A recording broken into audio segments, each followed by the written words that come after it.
Hello friends, welcome to back our channel. नमस्कार मंडळी, स्वागत आहे आपल्या न्यू मिनी व्लॉगमध्ये. शुभ सकाळ.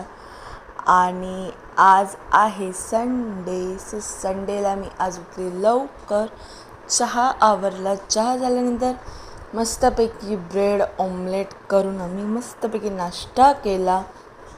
त्यानंतर दुपारी मच्छी घेतली आणि त्याचा आम्ही कोळंबी रस्सा केला मस्तपैकी. आणि ते भात आपला शिजत आहे आणि मग मी नाश्त्याची भांडी आवरून बसली.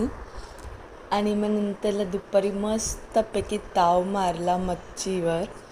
आणि मग नंतरला मी रात्री अभ्यासाला बसले आणि एक्झामचं ते पहिलाच पेपर अकाउंटचा होता, सो अकाउंटचे सम सॉल्व करत होते. आणि मग नंतरला रात्री मी ते मच्छी तळायला घेतली, कोळंबी पापलेट. आणि मग ती तळली मस्तपैकी. ते प्रॉन्स मस्तपैकी तळले, एकदम कुरकुरीत केले. त्यानंतर मग जेवण आम्ही भांडी घासली. सो तुम्हाला आजचा मिनी व्लॉग कसा वाटला